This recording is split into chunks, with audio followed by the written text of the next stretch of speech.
Okay, Michael, thank you very much for joining us. It's an absolute pleasure. So the Retaliators, anyone that's may not have been lucky enough to see the film yet, what's it about?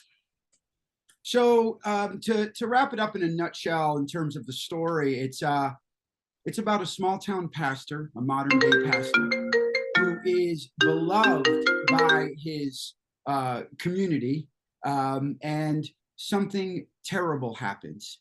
Ultimately, the film is about revenge.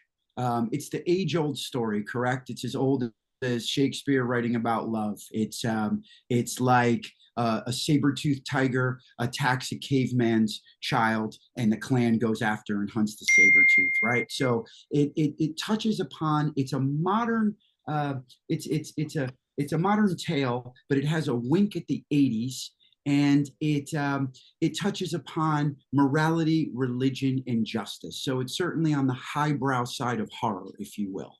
Okay, so you end up in this absolutely covered in blood and gore and goodness only knows what else. These scenes can never be particularly comfortable to film, particularly when you spend hours and days in them. How uncomfortable did those scenes get?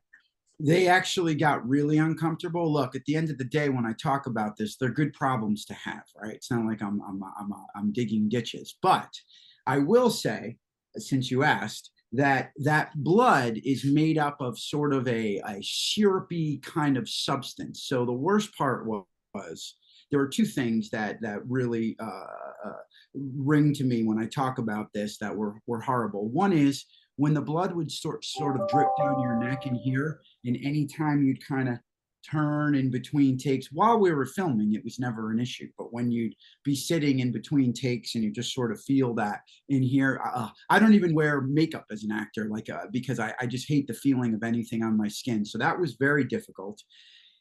Oh, and then get this later, toward the end of filming, they came up with a new blood that wasn't as syrupy after all that. And I was like, guys, you couldn't have done this earlier. So the second thing was we filmed nights in November in New Jersey, and it was 19 degrees. And of course, my character's in a t-shirt running around in the woods. So between those two things, it had its challenges. But again, at the end of the day, we're only playing, right? So I mean, there's a lot going on in this film in terms of action and effects and whatnot. What was the most uncomfortable scene for you to shoot? Hmm. When you asked me that, one of the most uncomfortable scenes for me to watch, I came immediate to my attention.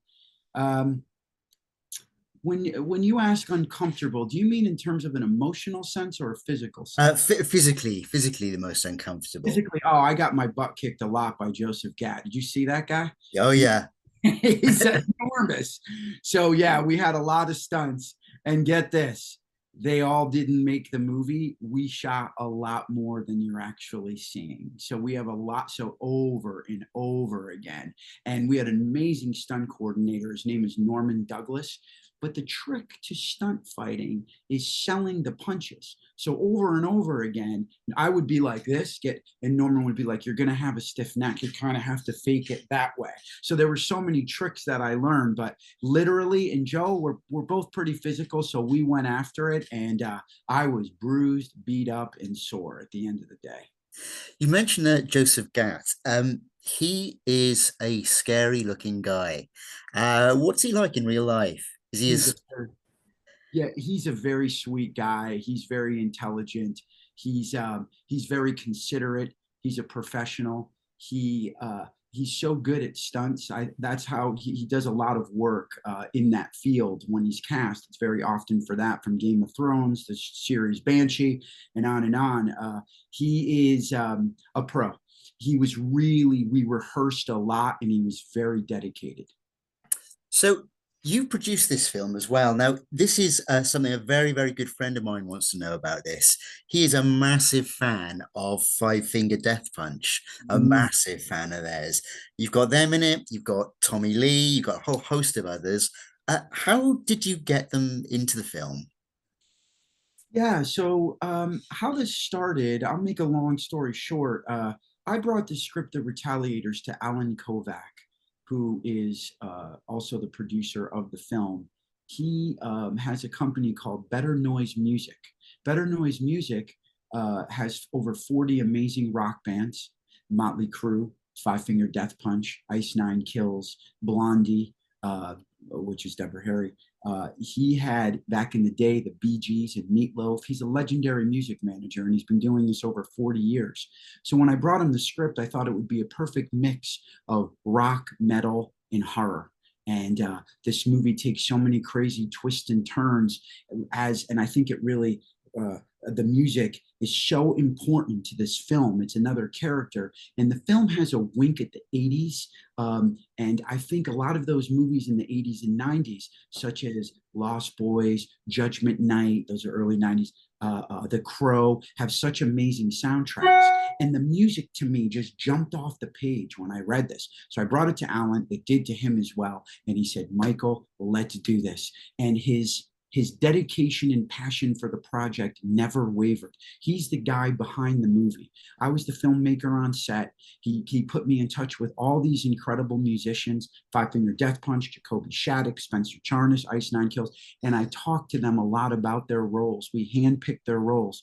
What's really important about this is it was done by both Alan and I in a very non-gratuitous manner. So if you weren't a fan of maybe Five Finger, which I don't know how you can't be, but if you weren't or didn't know who they were, let's say, you would just think those were actors as the motorcycle gang because they fit the part so perfectly. But yet we have this little golden lining of them, and their song "Darkness Settles In" is an incredible montage in the film. So that's the long answer to your question. It's a guy named Alan Kovac who represents all these guys. He's an amazing, legendary music manager. He and I worked very closely together. And our goal, this is the last thing I have to say, was for this to be a symbiotic relationship. We wanted to make a film first that was respected in the genre. And then have this amazing music element, because I don't think it's easy to accomplish to have all these wonderful cameos and have these musicians. They're all so good. They're storytellers at heart, right? So they brought it in the film. And yeah, it was really important for it to be a movie first, but then also have this incredible music element. So the other thing I wanted to ask you about was, apart from producing, so there's a bit of a dichotomy here in that on IMDb, there's three directors, of which you're one of them. But on the credits of the film, there's just the two directors. Just wondering what went on there, and equally how you coped with, not cope, that's not the right word, but what it was like working with two directors. Yeah, so you have to understand we shot this during COVID, so it was really crazy. We had to shoot on and off in various locations. So I consider myself an additional director because I had to go do a lot of different scenes that the directors weren't available because we had to shoot them after because we took such a long time off from COVID.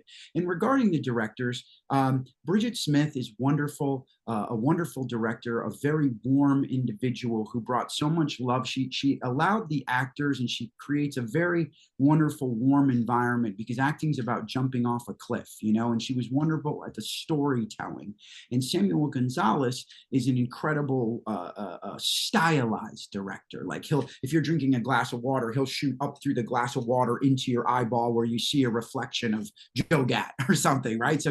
So I thought the two styles really, you can see that they mesh pretty well in the film. And it was really, I sat in the editing room with Randy Bricker, who's our editor. This guy, Alan and I handpicked him. He not only was incredible at story, but also at horror. He was an assistant director on the movie The Firm with Tom Cruise. That's how long he's been around I Am Legend, but also the Halloween franchise. So in this, and then he and I spoke so closely together, and I storyboarded out everything that I needed to go shoot when I directed. So it was very cohesive.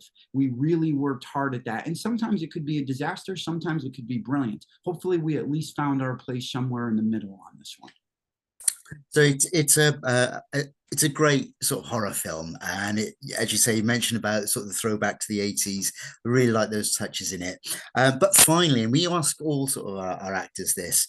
Um, you've been acting for quite some time now, and in retrospect, looking back on your career, is there a role that you've turned down in the past, which in retrospect you think shouldn't have turned that down, wish I'd taken that? Interesting. There, there have been, and I don't have regrets of those, but I can tell you a very, very uh, story where I'll be very transparent, and it might be quite telling. In the series Rescue Me, I played a New York City firefighter. It was on the FX network. In the show, I did 100 episodes of the show. It was with Dennis Leary. And it was very beloved within the firefighter community because it was very raw and really real. And what I loved about that show was it not only showed these guys as heroes, because at the end of the day, they're running into fires, right? When everyone's running out, but it showed their flaws as human beings. And I have to tell you, I got some really frightening slash concerning storylines for my character during that. Um, my character went through, and I was young at the start of it, but there were some things that I wasn't sure that I was able to do as an actor and wasn't sure that I wanted to do. My character goes all over the place from being bisexual to being the brunt of a lot of jokes. So at the time, I had a tough time digesting all that and saying, okay, wow, this is my first big role. I'm a series regular in this show. It's my sort of breakout role, and I'm being portrayed in this way. But you know what?